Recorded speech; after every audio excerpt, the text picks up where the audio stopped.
A very important video we're going to be doing today. Even though the thumbnail and the title talks about Medicare Advantage and whether it's dying, it's collapsing, it's ending, whatever the case may be, this is Medicare Advantage is kind of the canary in the coal mine when it comes to Social Security. So for the new people, please share this video. This is going to be a very important video, probably one of the most important I've done in quite a while here. We're going to use Medicare Advantage, which is essentially privatized Medicare.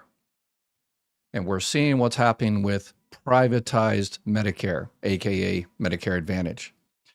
And this is the same thing that they're wanting to do with Social Security. So essentially, Social Security Advantage, if we let them do this. So we're going to use Medicare Advantage as an example of what could happen if we decide to go ahead and give Social Security itself over to Wall Street, like we did with Medicare, giving it over to Wall Street. If we do, we're going to be in this situation. So if you've got any questions, if I don't make myself clear, if I don't make my connections clear on this, this is also a live Q&A. Make sure you type your questions in the live Q&A. If you're watching this later on a video, please, everybody, share this one. Type your comments in there. If you want to make a video, if you disagree with me, you want to rebut my particular point, or you agree, or whatever the case may be, you can go onto my website, mygovexpert.com, and on the bottom left, you'll see a little icon. You can record a video. I've got a bunch of video questions already. Someone has a question about disability, whether their disability is going away. I did a couple of videos. Some people misunderstood that, so I want to clarify that. Okay, let's go with Medicare Advantage, and we'll talk about exactly what's happening with the industry, and because of what's happening, what you really need to do.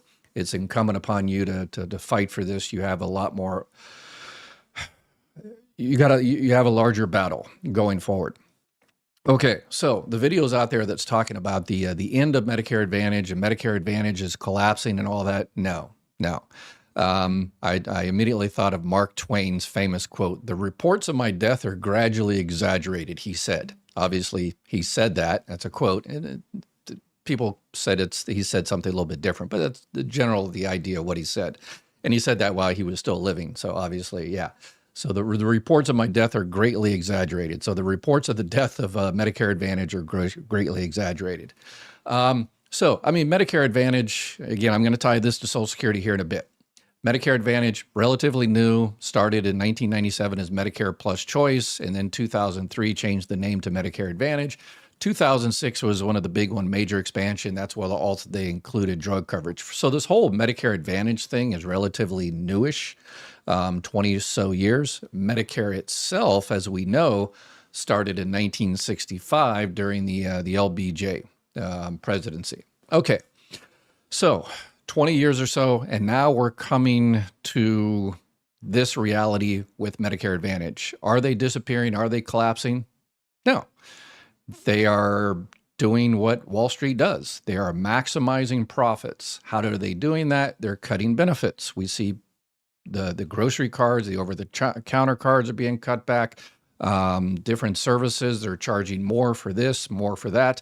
They're canceling PPOs. About 1 million people, I think there's one major company, the largest out there, canceled 600,000 PPOs. We've already got a lot of people that contacted our partner at Chapter there and switched from a PPO back to original Medicare and got a Medicare supplement plan. But the issue is a lot of people can't do that because it's a monthly premium, and that's what these companies understand, is that over 50% of people get a Medicare Advantage plan, not necessarily because they want it, they like that zero premium and all that stuff, but that because they just can't afford a Medicare supplement plan. That is the reality out there, and these companies know that. So this is the situation we're in. They can, once the industry is consolidated and we just have, 2 or 3 companies providing Medicare Advantage plans, then they can, pretty much do anything they want.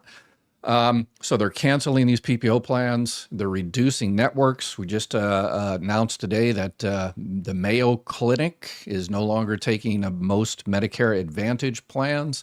So those networks, your doctors, your hospitals, or clinics are dropping Medicare Advantage plans. Denials. When you have a Medicare Advantage plan, you're open to prior authorization. So if the doctor says you need this, doesn't matter unless you pay for it yourself. They have to go to the insurance company, the Medicare Advantage company, and the Medicare Advantage company says yes or no. And if they say no, then this is where you have to fight for it. Okay. So there's a lot of hoops and hurdles. And this is kind of how it ties in with Social Security, is that there's no human help. The Medicare Advantage plans are also trying to get rid of those people that help you, find the best Medicare plan and help you the other 364 days of the year, fighting them through prior authorizations and make sure your drugs on the formulary and make sure you're not paying too much for your drugs and all this different stuff. So they're getting rid of that and they're moving a lot of this to AI. So are these companies dying? No, they're just making tons more money. They're in either one of two stages with all companies. They're either in the expansion phase where they just want to sell as much or get as many clients as possible, or they're in the okay, we've got we've got a bunch of people. Now we just need to make as much money as we can on each particular person. And that's the phase they are in right now, trying to make as much money they possibly can on each individual. How do they do that? They cut benefits, they cut those PPOs, which cause them more money. They reduce the networks. They only let you use doctors and hospitals that they've negotiated with or that they own that work for them. They deny because they know that you don't know how to fight it. They make you jump through all these hoops and hurdles. So, and there's no human help at any stage, but we do have human help here. So these companies are making they're going to be making so much more money going forward because of this. 50% plus are in Medicare Advantage plans. So they're not really worried about, again, expanding. They've got millions of, clients. They just want to make as much money as possible on each one of those.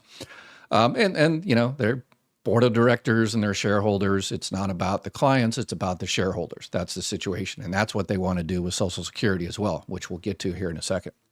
Dr. Oz, he's always been a big fan. If anybody ever watched Dr. Oz's show when it was on, he was always a big fan of Medicare Advantage plans. And there is a proposal out there to make Medicare Advantage the default option. So when you turn 65 years old, you don't necessarily sign up for Part A, Part B. You do through a Medicare Advantage plan, or they automatically enroll you. Here's the proposal. They automatically enroll you. You turn 65, they automatically enroll you in whatever plan they think might be best for you. Supposedly the lowest, the cheapest plan in your particular area. But whether it covers your doctors and your prescriptions, maybe, who cares? And then supposedly you can't switch for a year, 2 years, or 3 years. So this is the proposal that's going out there, is default enrollment. So right now, when you get on Medicare, you go down to the Social Security Administration, you contact Social Security, you sign up for Part A, Part B, and then you pick what you want. You pick a Medicare supplement plan, a Plan N or a G, you pick your prescription drug plan, or you can choose a Medicare Advantage plan. More power to you. If that's the one you choose, it's your budget and you want the extra bells and whistles and you don't want to pay the zero premium per month, then most people now pick a Medicare Advantage plan, but that's your choice to choose one of those. They're saying, no more choice on that one. So what does all this mean for you and your loved ones? It means that you are going to have to battle harder to get what you paid for. Because remember, all of the money that they get, they are getting from you. Every time you sign up for a Medicare Advantage plan, the government gives them your money. The money you paid in your Part B, the $185, the money you paid in your FICA payroll tax for decades, tax money, they give that to the Medicare Advantage plan. So if you're just an average enrollee in average county throughout the United States, they give that company $1,000 a month. And you're saying, oh, it's a zero premium. Yeah, zero premium. But you're giving $1,000 of the money you paid into the government every single month for that particular plan. And if you're healthy and you live in a cheaper area, they give them less. If you're living in an expensive area and you're sicker, the Medicare Advantage plan could get $2,000, $2,500 or more per month for you, per member, per month, per member. So the zero premium, yeah, zero premium, that's how they kind of trick you in there. The zero premium, oh, they're giving us this free. Wow, these guys are awesome. No, they're, as soon as you sign up, they get that money every single month. So if you don't use it, guess what? They just get $1,000, $12,000. Congratulations. So, and with these companies looking for the profits, and more power to them, capitalism, got to go by the profits, but at what expense? So here's how this ties into Social Security. I was just talking to someone that retired, and they're talking about, in terms of when you're filing for Social Security, they're trying to make it pretty much 90% automated, and which is fine. Automation, it's nothing against. I'm not a Luddite. I don't want to return back to 1800s or something, but it's just not there yet. AI and everything, they're trying. If you pick up the phone and call Social Security right now, and AI picks up the phone and you try to talk to and answer a question, yeah, you're lucky if you get the right question, and it goes around in a terrible loop and it says the same thing over and over and over. So they're trying to move around 90% of everything to AI, to automation, and this has been going on for a long time. This is a pattern. So these are all patterns here that we're talking about. Social Security, even before Elon Musk and Doge came in, they were at a 50-year low in terms of staffing. So you've got one political party that hates the government and wants it all to be privatized. You've got another political party that says, oh yeah, the government does have a place, but I guess in this particular case, they're too incompetent to do anything about it. So there's been a steady decline of civil servants, people that are there at Social Security. Again, I ran the third business Social Security office in the country. We had about 100 employees, and their job, some of them did a great job, some of them did a terrible job. Well, most of them did a great job in my office. But anyway, they were there to help you get your benefits, to make sure your earnings record is correct, to make sure you're not in, maybe you should file for survivor benefits. Well, maybe you should do this. Maybe you should, this, that. And so they're there to help you. AI, yeah, it might be there in 10 years or something like that, but it definitely ain't there yet. I check out AI on a regular basis, all of the different AIs, Grok and Chat GPT and Gemini and all that. And I ask it Social Security questions, and it is a hit and miss. So this is what we're going to see going forward, is a bunch of hit and miss, and there's nobody going to be there to help. Just as Medicare Advantage plans, you're on your own. With Social Security, you're on your own. You might get what you paid for all those decades, or you might not. You'll never know until you know, and then it might just be too late. So this is exactly what we're doing here. One of the projects that we have, we're going to bring the community together to help people throughout. We've got a new website coming up where we're going to help the community, particularly in terms of Medicaid. This is also happening with Medicaid throughout the country, through food stamps, through Section 8 housing. So those are, a lot of those are state specific. So we're going to depend on our community to help each other. So we're coming up with a new platform to help you do that. In terms of Social Security, helping you, making sure you get everything you're eligible for, entitled, paid for Social Security. This is what I do on a daily basis, is answer questions and help you navigate the bureaucracy. You can ask your video questions. I've got about 4 or 5 or 6 questions I'll get into here in a little bit. We've got Mai Jackson, who is also a retired Social Security employee. And this is the one thing we do charge for, is if you need one-on-one help, you can call her, schedule an appointment, and she can help you one-on-one navigate there. We're going to be expanding. We're going to be helping people filing for disability benefits, working on CDRs.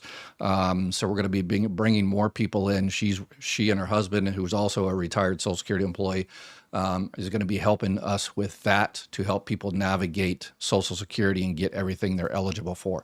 In terms of Medicare Advantage, we've already got Chapter Medicare, which has been doing a phenomenal job. And yes, full disclosure, they support this channel financially. They get money from the health insurance companies once you pick whichever one you want.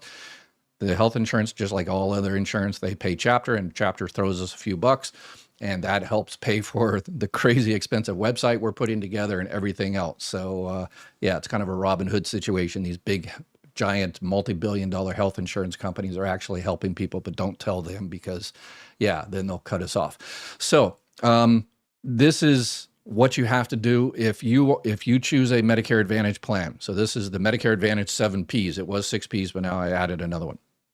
It's, first of all, you have to pick the correct plan, and whether it doesn't matter who you get to help you, if Chapter Medicare or whoever, it doesn't matter. You have to make sure you pick the right plan, but that's the first step. So have your current plan so you can compare apples to apples, whatever providers. Those providers are going to be changing on a regular basis because, I mean, it's unfortunate if you say, okay, I got to use this doctor, I got to use this specialist, I got to use this hospital. So Chapter or whoever helps you find a plan starting January 1st that covers that doctor, specialist, hospital, and then negotiations fall out between whatever plan you choose and that particular doctor. That doctor decides to, leave that Medicare, then unfortunately, yeah, nobody can unfortunately fix that. Doctors can leave plans anytime they want, but you cannot leave a Medicare Advantage plan until the end of the year unless you move or something like that. So it's it's a terrible system, but you just have to do as best you possibly can. And if you need to find a new doctor, that's why Chapter, and again, it's you against the health insurance company. You can call them directly and sign up with them. It doesn't save you any money, but it's just between you and them. If you have someone that helps you, someone in your community, your brother, high school buddy, or something like that, that really knows that can not only just sign you up, but also knows the prior authorizations and the tiering process, and can find you a new doctor if you needed, a new specialist, set you up an appointment, all that other kind. If they can provide all that extra, which most independent agents unfortunately just don't have the time or the expertise.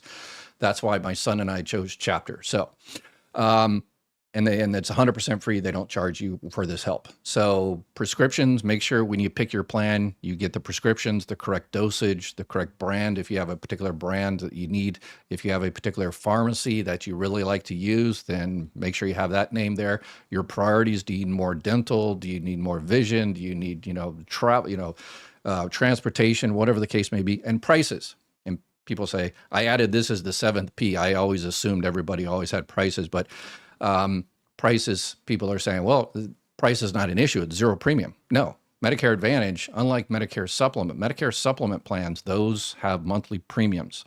And so the plans are all the same, but the monthly premium is different depending on the company. So that's an important thing there. But Medicare Advantage plans, most of them are zero premium.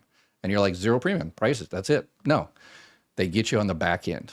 So for MRI, it's X amount. It's $50 or $100 on this other plan. To stay overnight in a hospital is $100 on this plan, but $300 on this plan. To see a specialist, it's $0 on this plan, but $50 on this plan. So those are the prices you need to watch out for, is the underlying prices. And here's the key thing: persistence. You sign up for Medicare Advantage one day, and then when your new plan starts January 1st, unfortunately now going forward, and let's make sure this doesn't happen with Social Security, it is to a certain extent, you have to fight to get those benefits.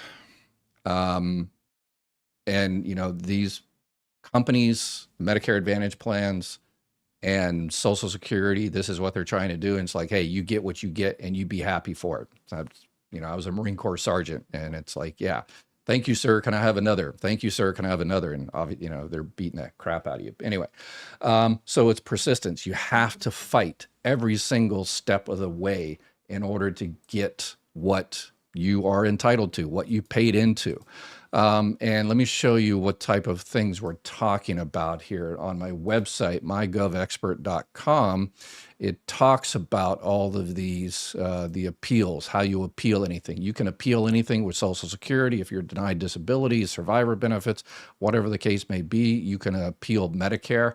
Medicare is also, in some limited states, they're having a trial where they're doing prior authorizations for original Medicare, which is crazy. But Medicare Advantage appeals process, and there's different levels of that, and each company does it a little differently. There's no real standardization, so you really have to know how that particular company handles the appeal process, and that's why we chose Chapter. And So if you sign up for with your Medicare Advantage plan for next year 2026, and you have Chapter in your corner, if you have any of these issues, you call Chapter and say, "Hey, they denied this.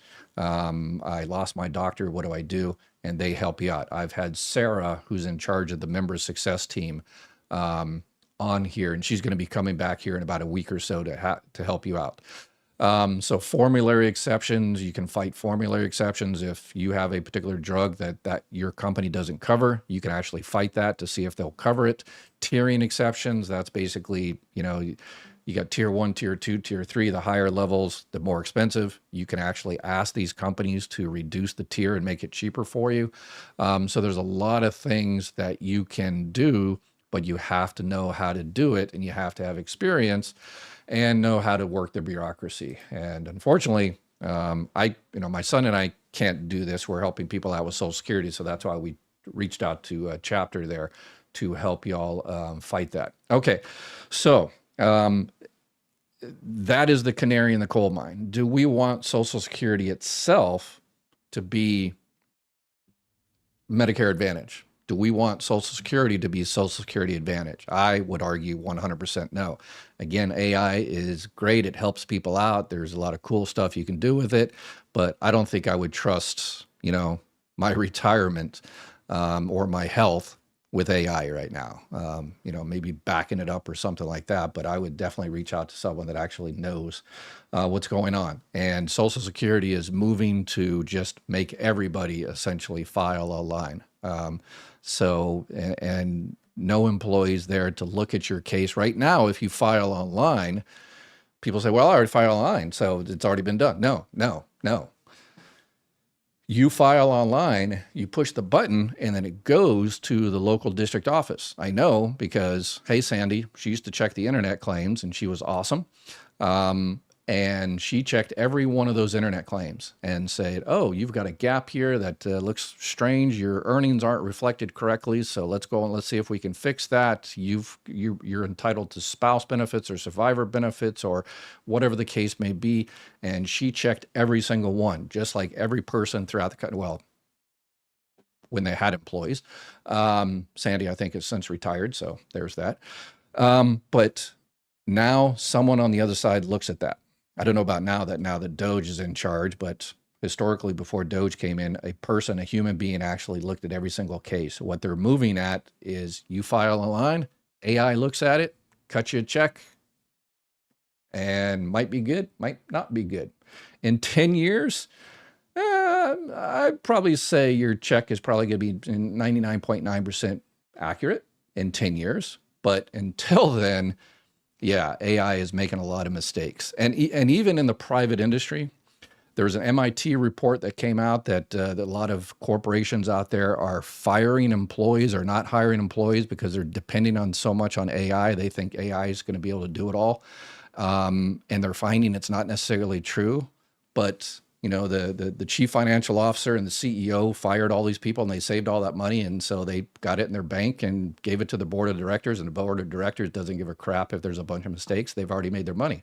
So they're kind of regretting firing all these people that, do the actual work and giving it over to AI because they're making all the mistakes, but they're not regretting it because they're making all that extra money. So they don't care. It's kind of like, this is, in the 70s, 80s and 90s where the corporations took all the jobs to the United States and sent it overseas, Vietnam, China, Bangladesh, and stuff like that. And now these same corporations, oh my gosh, they took all our jobs. No, you shipped those jobs overseas. And so, yeah, now you're wondering why people in America can't buy anything is because they don't have jobs. So, Henry Ford knew that. He was lambasted when he started paying his workers $5 a day. And Wall Street just attacked him and said, why are you paying your employees so much? And he's like, so they can buy one of our cars? So, yeah, where's old Henry Ford? Well, actually, he was kind of a racist and a lot of it. So anyway, so we'll put that to the side right now. All right. So if you agree, disagree, if you have any questions on all things Social Security, let's go ahead and get to that right now. I think I've gone over everything, and if you lost the thread of what I was talking about, please ask me.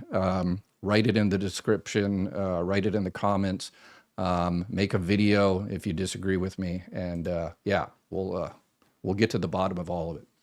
Naomi, my current Advantage plan has a monthly premium, which is going up next year. I'm hoping to change to a supplement plan with Chapter Help. Awesome. Good deal. Remember, so yes, some Medicare Advantage plans do have a monthly premium. So yours does. So usually you get, better benefits when your plan has a monthly premium. And this is also, I think, once you see the consolidation and there's only 2 or 3 companies that do Medicare Advantage plans, then those zero premium things, I think they're going to be going away. Yeah, because companies are going to say, we gave out the the freebies, and now that we got people addicted on it, then we're going to start raising prices. So, and you've got no other place to go. So I got Richard Gere, an officer and a gentleman. I got no place else to go. Anyway, so if your plan hasn't been canceled and the monthly premium had just gone up, then you don't have a guaranteed issue right. If your plan was canceled, then you have a guaranteed issue and you don't have to have health underwriting. But hopefully, Naomi, you're relatively healthy, and call up Chapter and see if they can switch you to a Medicare supplement plan. The health underwriting, it's simple. You call up Chapter, whoever you want to talk to, and they ask you, depending on that particular company that has the best plan in your area, they ask you like 20, 30 questions about your health. And if you answer no to most of them, then you shouldn't be an issue. So, is Chapter a large organization with thousands of clients they serve? They're not. They've only been around for a few years. Kobe, the guy that started it, he was a computer whiz type of guy, and he helped his parents file for Medicare, and he's like, wow, this system sucks. So he started. It's relatively newish, but they're just knocking out of the park. They help you find a plan, and they're brokers, which means they don't care which plan you pick. If that's the plan you like, they'll look at everything. They'll look at your prescriptions, your doctors, your priorities and prices and all that. And they'll look at the 30, 40, 50 plans in your particular area. And then they'll say, hey, based on all that, this 1, 2, 3 plans looks like the best one for you. Which one do you like? Well, what's the difference in this? And compare and contrast. And then once you pick it, they're good with it. It doesn't matter which one it is. They help you out. But the key here is going forward. The battle that we have going forward is getting these companies that don't want to shell out money. They want to keep that $1,000 a month that the government is paying them on your behalf. They want to keep every single dollar, because next year, the French Riviera, they don't want to be, embarrassed at only having a 300-foot yacht. They need that 400-foot yacht. So come on, people, let's give them that money. No, let's not. Get what you paid in there for, all your preventative maintenance and all that kind of stuff. So anyway, for us who are on Social Security retirement, do we need to go online and do anything new? There's been chatter about verifying your identity. Yeah, there's some crazy social media people out there that are doing dumb stuff.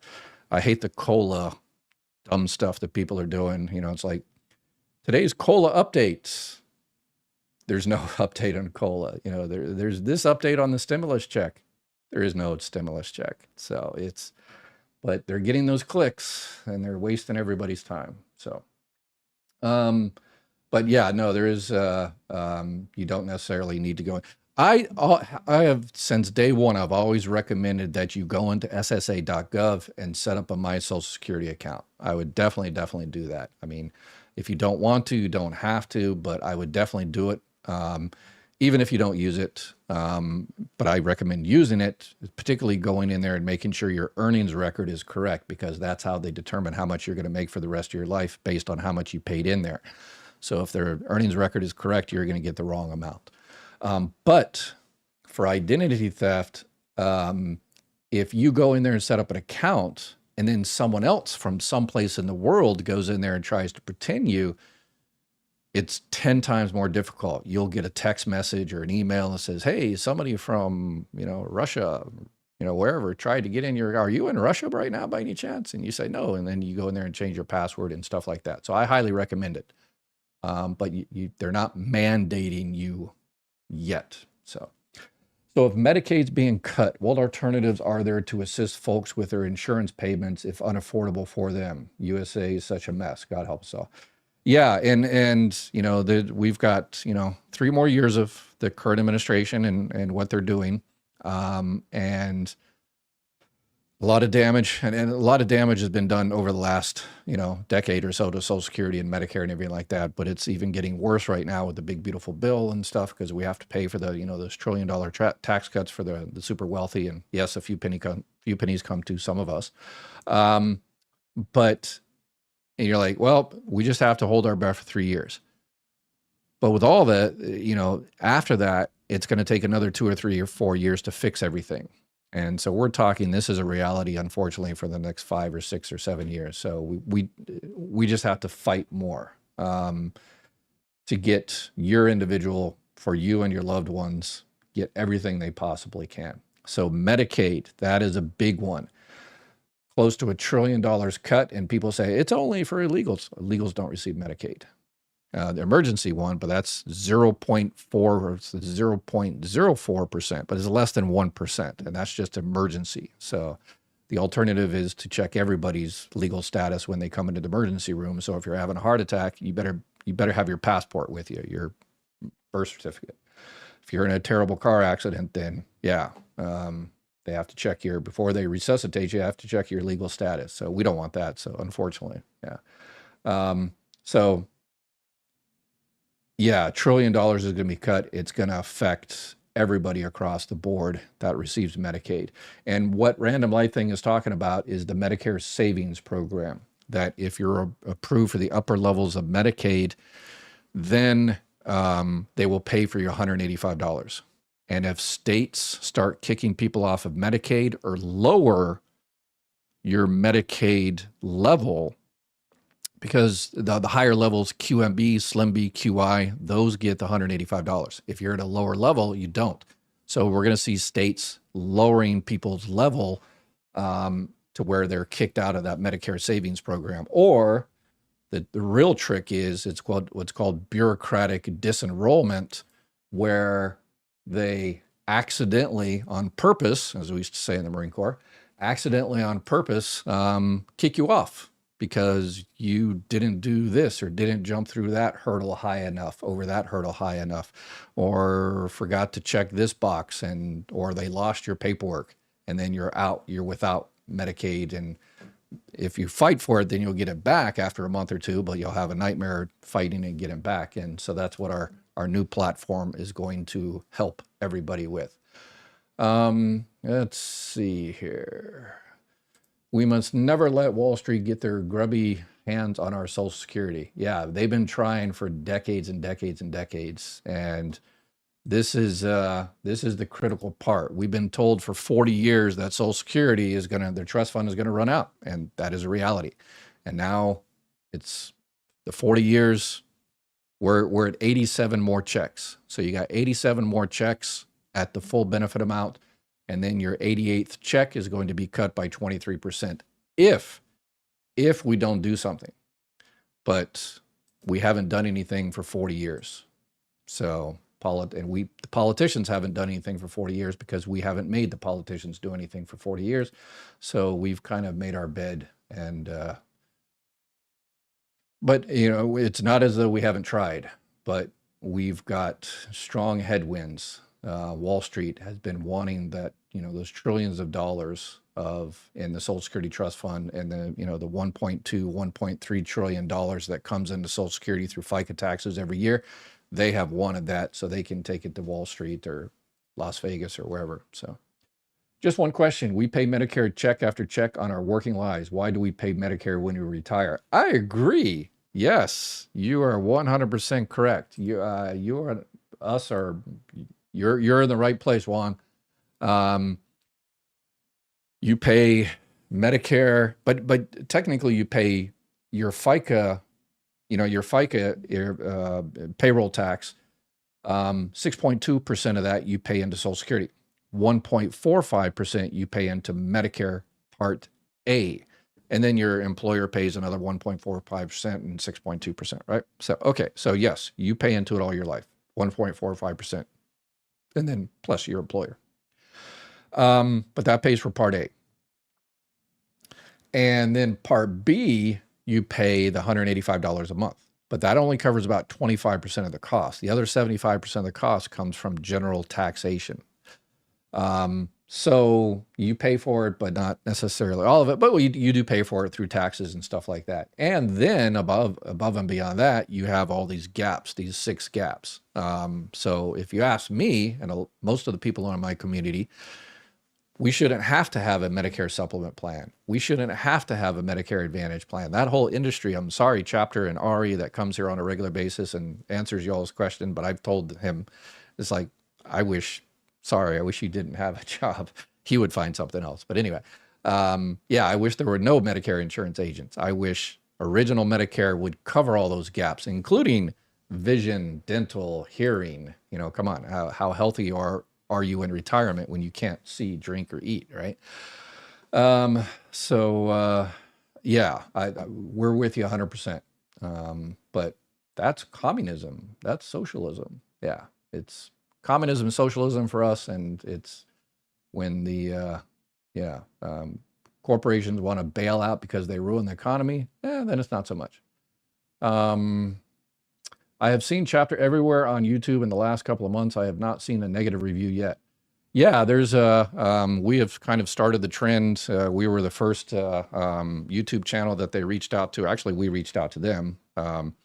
Yeah, then they realized how many people out there need help, and they started reaching out to others. So yeah, so they're doing a phenomenal job. And once they stop doing a phenomenal job, then we'll come up with another solution. But right now they're just knocking it out of the park. I'm very, very, very, very happy with them.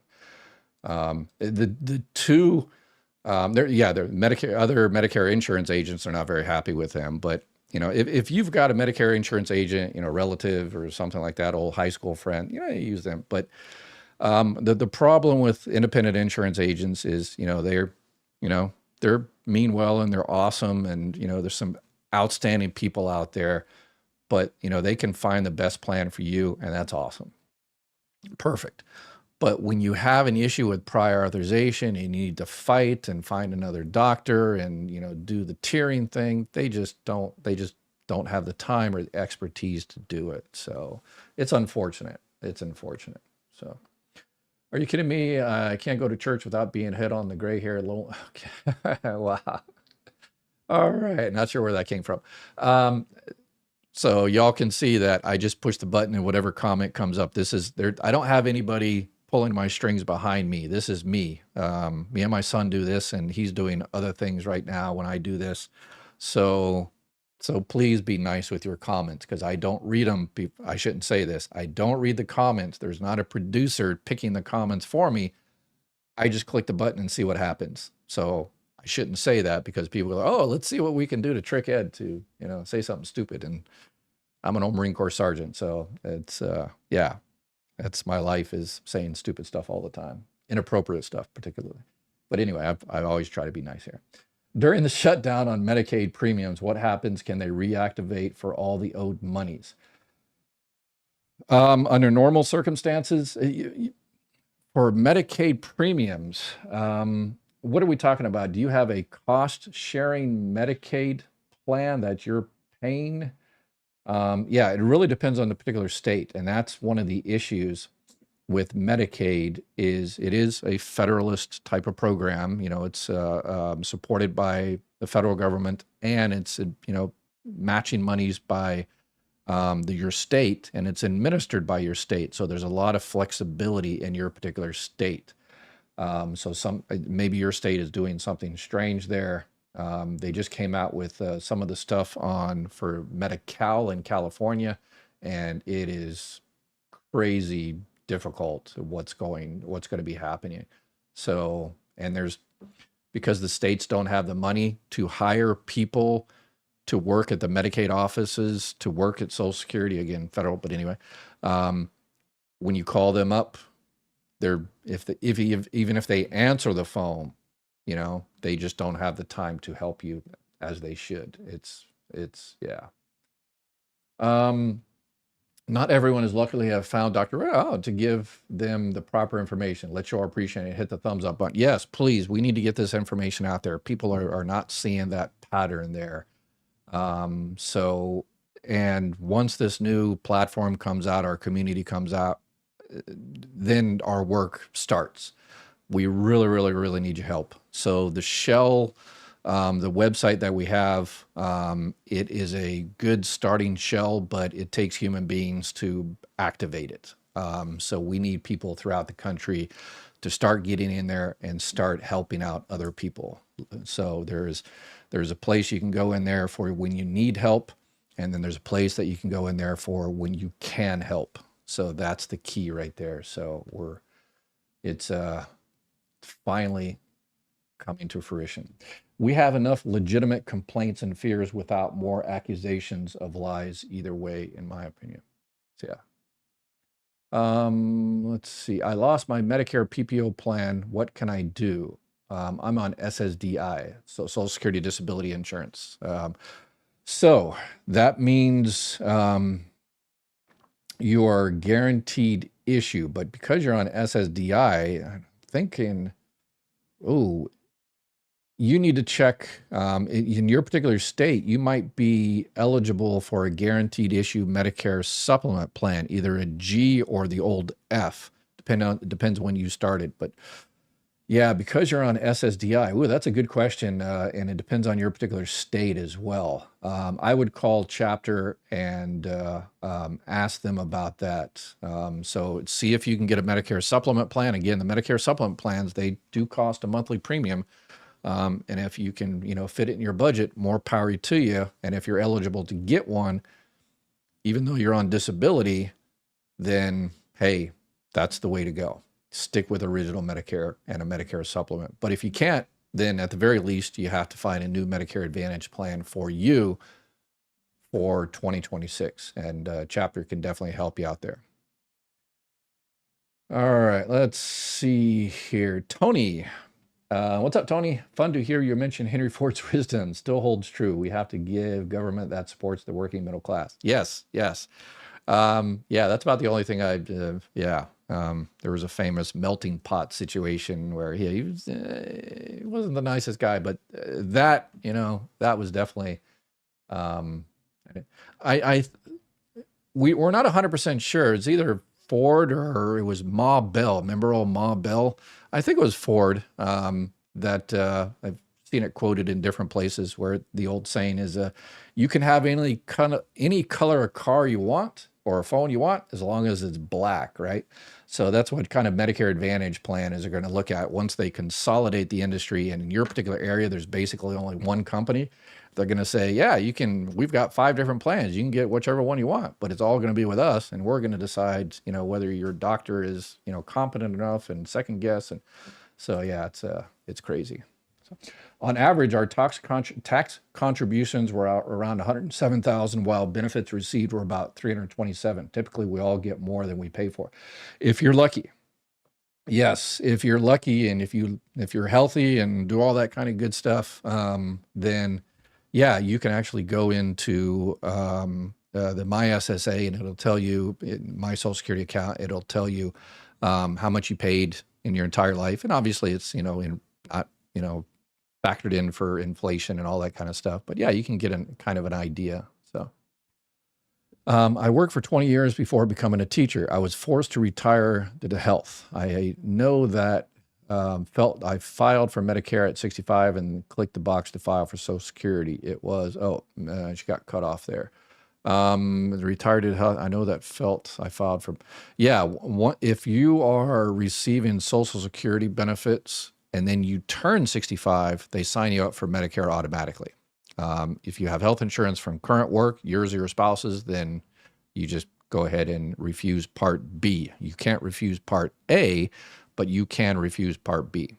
The only people that can refuse Part A are those people that are having to pay for it. And you're saying, nobody pays for Part A, it's zero premium. Now, for 99.9% of the people, yes. About maybe 99.9 99.5 or something. Anyway, but if you don't have the 40 quarters of coverage, you didn't pay into Medicare the entire time, the 10 years, then you can get Medicare Part A, but you just have to pay for it. And they don't force you to sign up for it if you have to pay for it. So,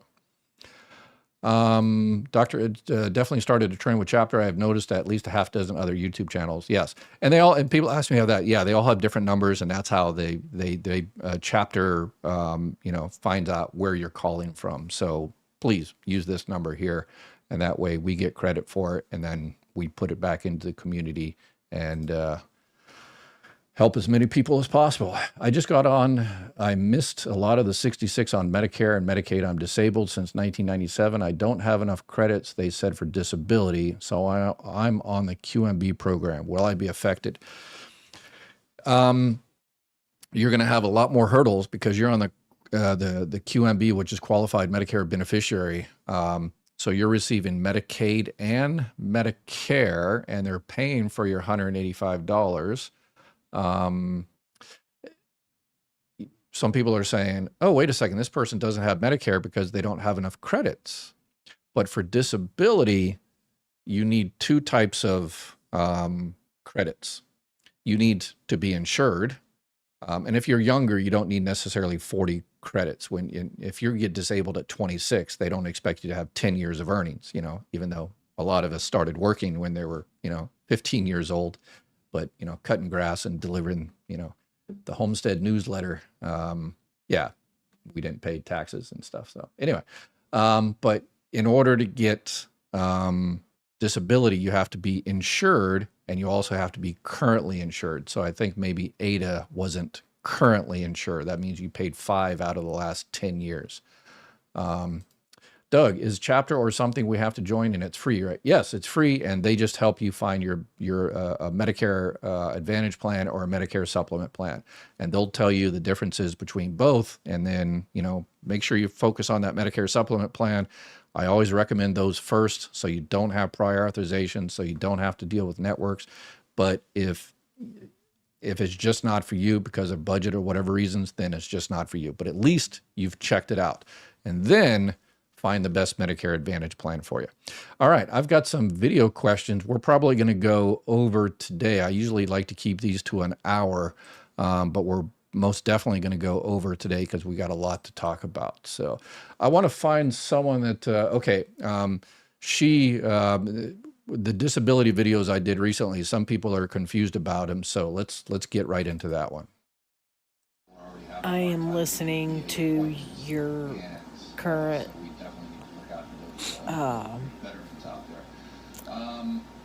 video and just heard that the disability was being cut. I'm on disability and was just wondering what I'm looking at. Okay, yeah, you hear me in the background talking about vulnerable. So she's watching the video I did. So I did 2 videos that got a lot of views. One was on disability and the current administration's attempt to make it more difficult, particularly for those people 50 years old and older, to get disability. For disability benefits, it's the inability to work. And they look at your history and your education, but they also look at your age. And they said, okay, with your particular disabilities, okay, maybe borderline, you just might be coming over the line. But if you're 30 years old, 20 to 30 years old, then you're still young. So you've got a good education and good some background. So you're not disabled. You're able to work. But once you hit 50 and it's tougher out there, 50, 55, 60 years old. So they do take age into consideration. There's an attempt to not take age into consideration. So we need to make sure that doesn't, if you agree with it, then you don't have to do anything. If you disagree with it, reach out to your politicians. But anyway, the other video I did was on SOAR.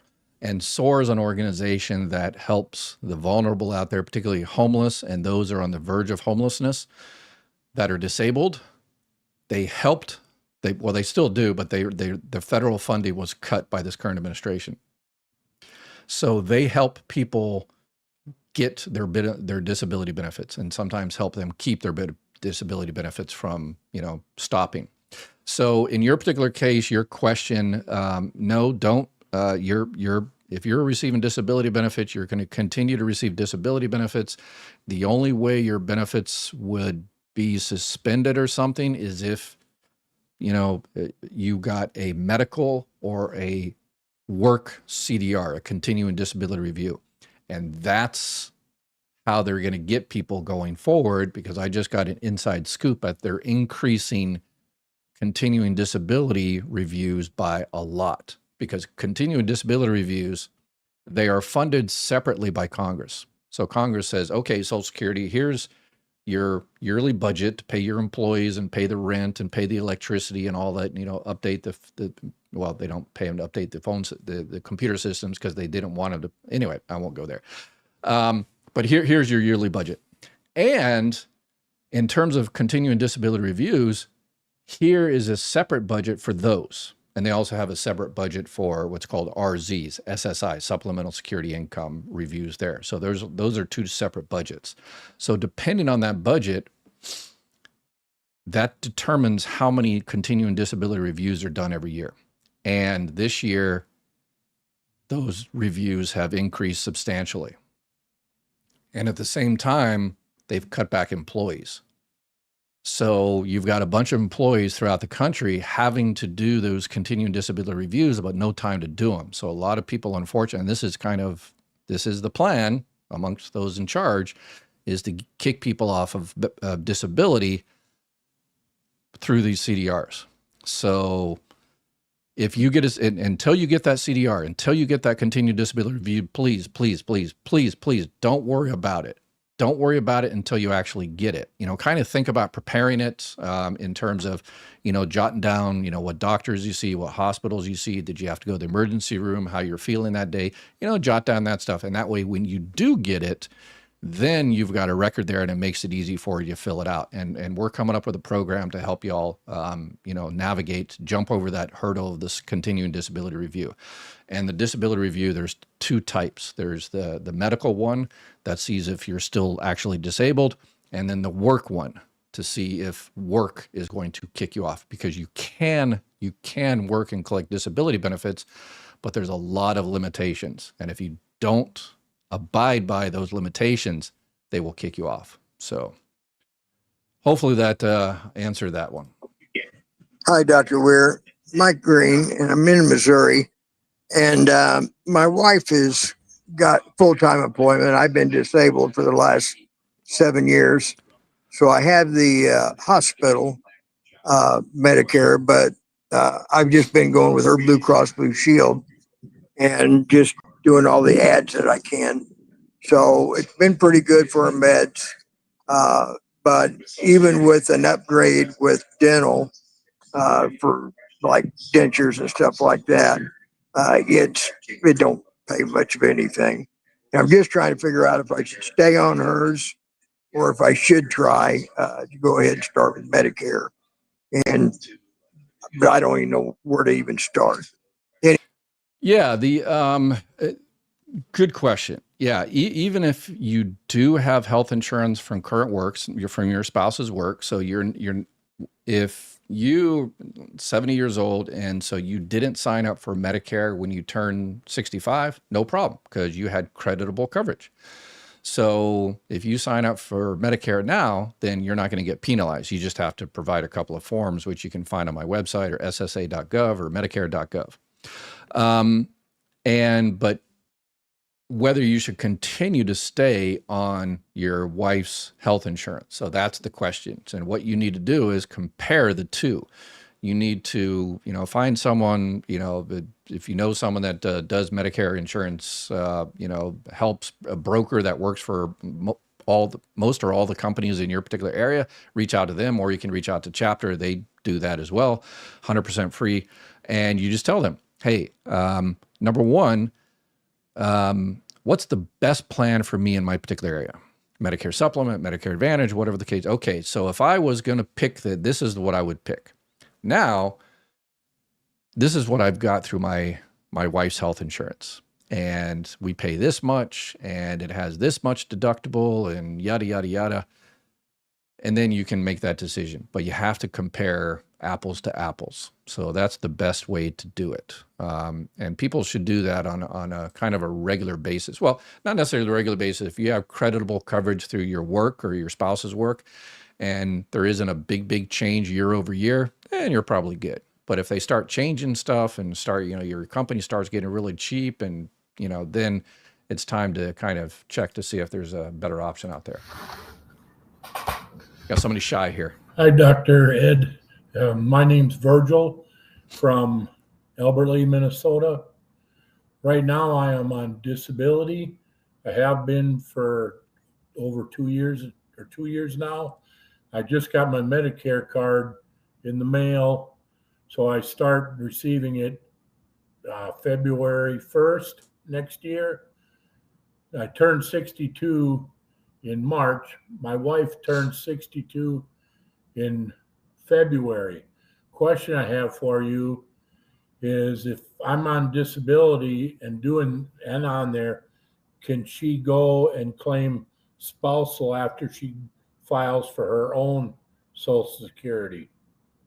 Thank you.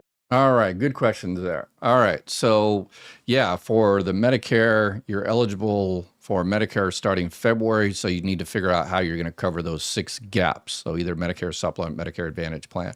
You've got some time till February, so you can call Chapter now or call them. Well, you probably haven't got your Medicare card yet, so I'd probably wait till like November, December. So. And then they'll set you up and see what's the best thing for you. But in terms of your wife, you're receiving disability. Oh, and remember, because you're receiving disability in your state, you're probably not eligible for a Medicare supplement plan. There's probably no Medicare supplement plans in your state, in most states that is, for people under 65 years old. So the only thing you might be able to get is a Medicare Advantage plan. When you turn 65, then you can get whatever you want, and they can't discriminate against you. Okay, but in terms of your wife, so you're receiving disability benefits, and then when your wife turns 62, if she's working or staying under the annual earnings limit, the $23,400 or whatever it's going to be next year, then she can go ahead and file for benefits on her own record. And then if her full benefit amount is less than half of your full benefit amount, she can collect spouse benefits on your record, or vice versa. So when she goes ahead and file for benefits on her record, then they will ask, are you married to anybody? And you raise your hand and say, yeah, she's married to me. And they'll check yours and hers and see if there's any more money as a spouse on either one. Hello, I'm 60 years old. I want to file early retirement at 62. I'm on disability. Am I required to file for retirement at 62, or can I wait until later? Supposedly, I must file for retirement. I wanted to know that. Thank you. Okay, so as soon as you said must file, then that means he's on SSI, Supplemental Security Income. And if you're on regular disability benefits, SSDI, then you're already receiving essentially your max benefit amount. So you wouldn't file for retirement on your own benefits. If you're eligible for any other benefits, spouse benefits, surviving spouse benefits, divorce spouse benefits, then you file for those if you're eligible. But as soon as he said, I must, then that means he's on SSI, Supplemental Security Income. And yes, once you're on SSI, because that is a welfare-based, low-income, low-resource type program, if you're eligible for any other money out there, you have to file for it. So he is eligible for benefits at 62 on his own record. So you have to file for benefits on your own record. But if you file for benefits on your own record and that benefit amount is, let's say, $500, you'll get that retirement benefit of $500. And let's say your SSI is the max. The max you can get on SSI is $967. So you'll get your $500 from your own record, and then another $467 from SSI. So you'll get both. One offsets the other. So, but yeah, they mandate you have to file for those other benefits. Hi, Dr. Ed. My name is Andrea. I'm in Cowan, Tennessee. I had retired early and then went back to work. And then I had called to see if I couldn't stop my Social Security payments. They told me, no, they couldn't do that. It's been over a year. But they didn't say anything about suspending. So guess what I got? Humongous overpayment letter. So I have been suspended. I'm currently 66. I'm going to be 60. Well, I'll hit my full retirement age in April next year. Okay, let me start off with this. So yeah, there's two different things. There's withdrawal and there's a suspension. So when she went in, she must have talked to a CSR, customer service representative, that is not entitled to CS, a Title II of the Social Security Act, which I was before I became a manager, claim specialist. So she talked to just someone at the front window, and she said, yeah, I filed for benefits, and now I'm getting, but I've decided to go back to work, and I'm going to be making over the annual earnings limit, and so can I withdraw it? And they heard, withdrawal, and they said, no, you can't withdraw after 12 months, which is correct. But then they should have said, oh, wait a second, no, you can't withdraw, but you're working over and you're making over the 23,400 or whatever it was that particular year. Then they should have put in a work report to stop those benefits so you wouldn't get overpaid. But they failed to do that and they messed you up. I apologize for that. So if you're still under your full retirement age and you're in this situation, make sure you contact Social Security and tell them that, hey, I'm going to make over. But here's the trick. Here's the trick that people do voluntarily, and then Social Security gets harassed by politicians because of it. So it's a no-win situation. If your benefit amount, if you're receiving Social Security under your full retirement age and you start working, and let's say you make a $2,000 over the annual earnings limit, 23,400. So you're making 25,400, $2,000 over. Social Security is going to hold back $1,000 worth of benefits. So some people say, I'm not going to sit on the phone for 3 hours and stop my benefits, and maybe they'll suspend it for a month, or then they won't restart it. And then I'll just forget about it because I'm not really sure, how much I'm going to make, because I won't know till, October, November, December. And so I'll just let it ride. And then they work, Social Security overpays them because they didn't know you were going to make it over that. And then they send you a letter once, January, February, March rolls around, and they sent you a letter that you got overpaid. And politicians come out and say, oh, Social Security is so incompetent. They keep overpaying people. Well, person voluntarily kind of, they made that decision to not tell us, which was a good decision. If you're going to be making way, way over that amount, then yeah, definitely call Social Security, because you don't want to have to pay back all of it. But here's the good thing, is that you're not necessarily losing that money. What happens is, if your benefits are suspended, once you hit your full retirement age, those reduction months are recalculated in there. If your benefits are suspended for 2 months and your benefit amount is $2,000, that's $4,000. They're not going to send you a check when you get 67 for $4,000. No, nice try. What they do is they say, hey, we reduced your benefit amount by 30 months, but you only worked for actually 10 months, and we only suspended your benefits for 10 months. The other 20 months we paid. So they recalculate, they add those months back in there. That's 100% automatic. You don't have to worry about that. So yeah, it's unfortunate. But remember, if you have an overpayment, you can fight that overpayment and set up yours. In order to get a waiver and overpayment waived, two things have to be met. It's not your fault, and you don't have the ability to repay. So this one, kind of probably not your fault. They should have suspended you, but anyway. But if you have the ability to repay even $20, $30, $40, $50, $100 a month, then you'll have to do it. So the key is to set up a repayment plan. So this is a SSA 632.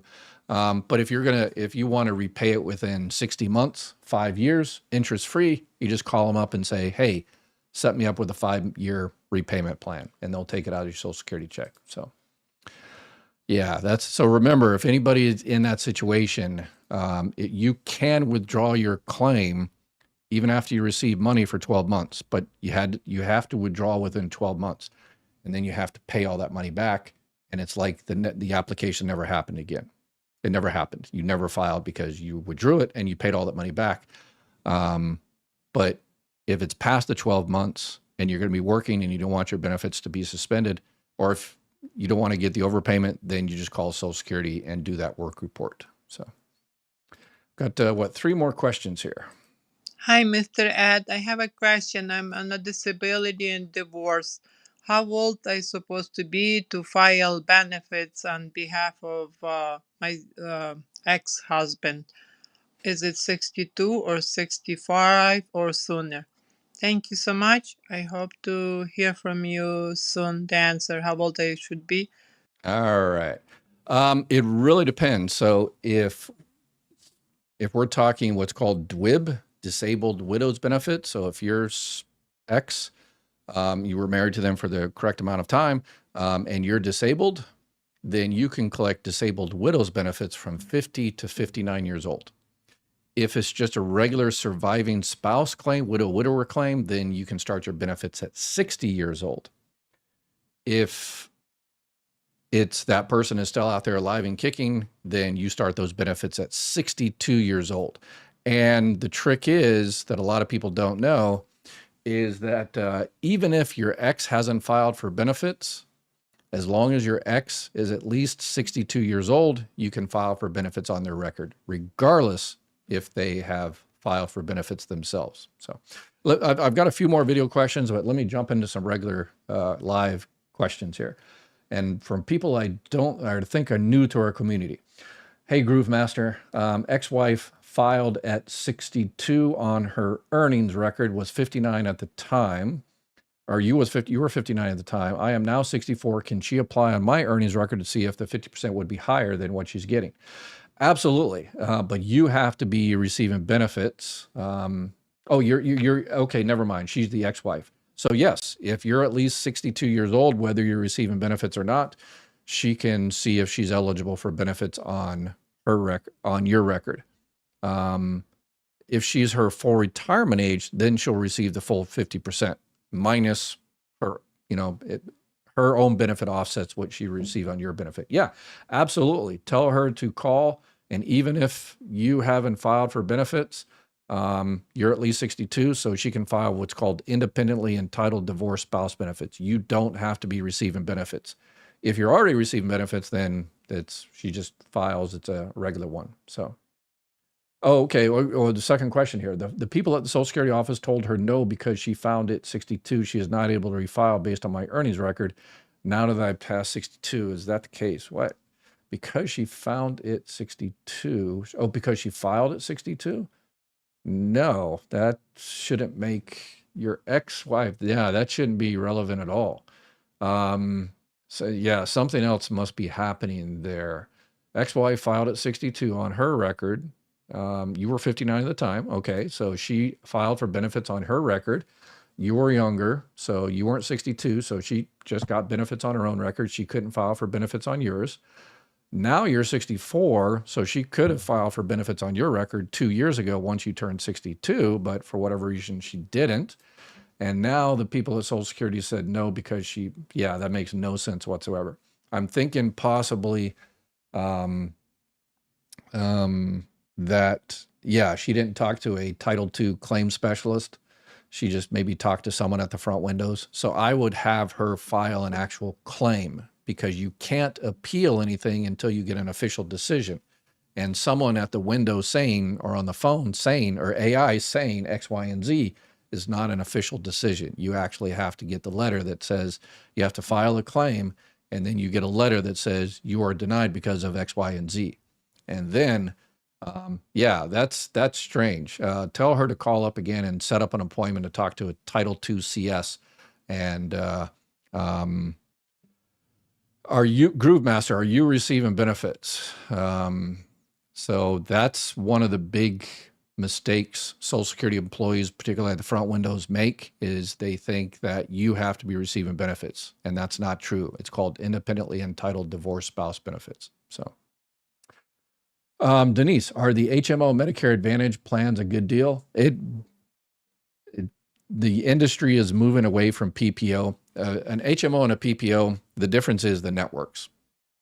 And PPOs have larger networks, and you can go to almost any doctor that takes Medicare, but you're going to pay more, and it costs the insurance company more. So that's why they're getting rid of those PPOs, and they're moving to HMOs. And HMOs are Medicare Advantage plan is where that company went into that doctor's office or the hospital, their clinic, and said, "Hey, we're going to pay you, 2 cents for every patient of ours you see," and the doctor might say, "Okay, all right, 2 cents. I guess I have to see 400 people that day, but I guess there is no alternative because y'all are, you just bought our clinic, or so you're our boss now. So I guess you have to do whatever." Yeah. So it really depends on, your particular situation. Let's see. Yes, I'm calling chapter next week. I don't think I received an ANOC letter, and I haven't received any correspondence from my health insurance company from my mom, who is 74. Yeah, they're supposed to send out. We've heard recently that sometimes they're doing it by email. Don't know whether they're supposed to do it. They're supposed to send you an actual letter. The ANOC is the annual notice of change that tells you all of the changes for your Medicare Advantage plan or Part D plan for 2026, so you can compare, so you can see whether you want to keep them for another year. But no problem. So if you're going to be calling chapter, you just tell them, as I mentioned, you have your plan available there, your current plan. You just have your little, your Medicare Advantage card, and it'll have numbers on there, and you just tell chapter that, and they will look it up, and they'll see exactly what your plan looks like for next year, how much you're going to have to pay for the hospitals and drugs and specialists and all that kind of stuff. And then they'll look at all the other plans in the area, and once you give them those 7 Ps there, so be prepared. So when you call up chapter and said, "Hey, from Dr. Ed's community, I got my 7 Ps. Let's do it." So I've got, let's see, I think I've got a couple of more questions, video questions. Let's see. So I'm filing for Social Security disability. I have mental and physical issues. Also, they cut my survivor benefits in 2021. I never been married, and my kids are over 16. Can you help me? Okay. Yeah, it's cut off benefits. The children are over 16. So that's kind of a flag that says these are child and care benefits. So if the child has a parent who is receiving retirement benefits or survivor benefit, well, if the child's receiving survivor benefits, but if the parent's receiving retirement or disability benefits, and then there's another spouse taking care of that child under the age of 16, they're eligible for child and care benefits. But in terms of, and that stops at 16. So maybe that's an indication that was child and care benefits. And once that child hits 16, then those benefits stop. Unless that child is disabled. If the child has been determined to be disabled before the age of 22, those benefits, the child and care benefits, can continue as long as that child is disabled and as long as you're taking care of that child. So there's that. Kind of hope Ed pulls up Paul's comment and the guy. So someone disagreed with me. I love people disagreeing with me. That's awesome. I love it. That means if they prove me wrong, that means I've learned something. I love learning things. So people that don't agree with Dr. Ed's, fine, but please explain why. Yes, if you just want to personally attack me, which y'all suck at personal attacks. All those people are personally attacking me, Staff Sergeant Lone, my drill instructor. Hey, Staff Sergeant Lone, you're still in my nightmares. Staff Sergeant Lone was the best at personal attacks, and y'all just don't compare. Some of the people. My community knows we get people that come in here every now and then and want to do stupid stuff and, just cause trouble, and they leave pretty quickly. So, okay. I see Paul's. Yeah, no, I'm not pulling up that one about the adult nightlife. I'm not gonna touch that one. So, I think all the questions. I think I got all the questions, the video questions. If I missed one, I will answer tomorrow. We are way over our hour. I apologize. Let me see if I can find some new people here. Retired federal employee and selected to remain on federal employee health benefits insurance. Am I also eligible to enroll in an Advantage plan since I am enrolled in Part B? Yes. Yeah. Yep. Absolutely. You have Part A and Part B. You can, in fact, enroll in an Advantage plan if you want to. I probably wouldn't.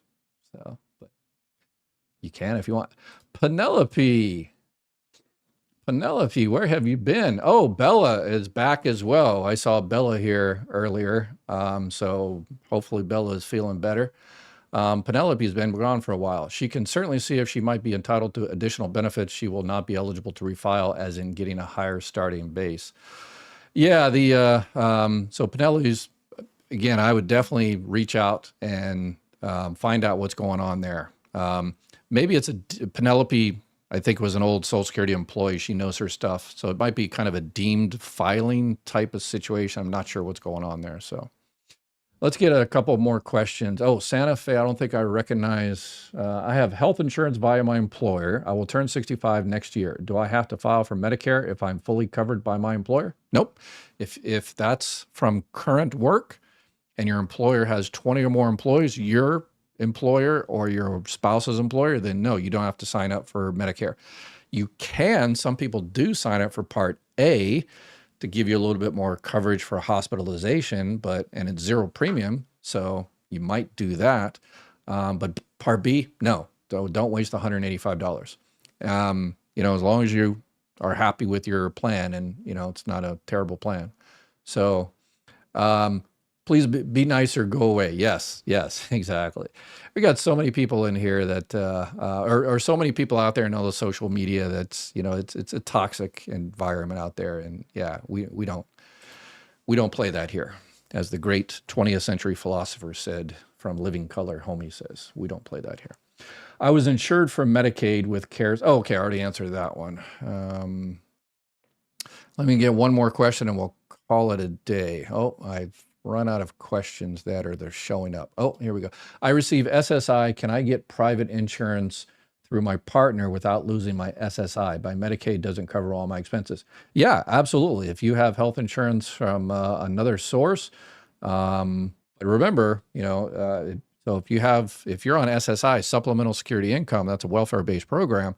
Remember, if you're married, then money coming into the house from that other place, from your spouse, if you're living in the same house and everything, then that's possibly going to be considered for your SSI. That's kind of but if they've already taken that into consideration, because you don't want to, you want to make sure you're on the up and up in terms of SSI, because they eventually find out. Once you file for SSI, and there are some social media people out there that says now Social Security is on all your records if you're on retirement. No, that's only for SSI. There was a recent change on SSI, supplemental security income, the welfare-based program that Social Security took over in 1974. If you're on SSI getting that welfare-based benefit based on low income, low resources, the Social Security has the ability to monitor your financial records. And when you sign up for SSI, you give Social Security that authority. And if you say, no, I don't give Social Security that authority, then you get denied for SSI. So what happens often is situations change, you get some money, you remarry, your spouse is working, you get an inheritance, you win some money, you don't notify Social Security, and then a month, 2 months, 3 months, 4 months later, they find out and they send you a nasty gram, and then it's a nightmare. So it's always good to just pull that Band-Aid off and notify Social Security of any changes. But in terms of private insurance, shouldn't be any issue there. All right. I think that's it. We've gone way, way over an hour, and I appreciate you all. Please share this video, subscribe and like and all that kind of good stuff. And if I didn't get to your question today, I apologize. I'll be back again tomorrow. We'll come up with another topic of the day, and then I'll answer all your questions. You all have an awesome night. And please, please, please, please, please, please take care of each other. Bye-bye.